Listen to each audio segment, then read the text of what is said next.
1400 വർഷം മുമ്പ് ഒരു രാജ്യത്തിന്റെ ഭരണാധികാരി പടച്ച തമ്പുരാനോട് മനമുരുകി പ്രാർത്ഥിക്കാറുണ്ടായിരുന്നു അത്രേ. അല്ലാഹുമ്മ ഇന്നി അസ്അലുക ഫിഅലൽ ഖൈറാത്ത്. അല്ലാഹുവേ, നിന്നോട് ഞാൻ ചോദിക്കുകയാണ്, എല്ലാ നല്ല കാര്യങ്ങൾ ചെയ്യാൻ എനിക്ക് നീ അവസരം നൽകണേ അല്ലാഹ്. വതർക്കൽ മുൻകറാത്തി, വെറുക്കപ്പെട്ട കാര്യങ്ങൾ ഏതൊക്കെയുണ്ടോ, ശപിക്കപ്പെട്ട കാര്യങ്ങൾ, എല്ലാവരും അശ്ലീലമെന്ന് പറയുന്ന വെറുക്കപ്പെട്ട കാര്യങ്ങൾ ഏതൊക്കെയുണ്ടോ അതെല്ലാം എന്നിൽ നിന്ന് നീ മാറ്റി നിർത്തണേ അല്ലാഹ്. മാത്രമല്ല വഹുബ്ബൽ മസാകീൻ,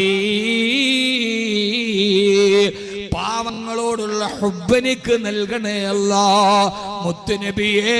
മുത്തുനബിയേ അങ്ങേക്കായിരം സലാം നബിയേ. മദീനയുടെ പച്ചക്കുബ്ബയുടെ താഴെ പച്ചപ്പക്ഷിയുടെ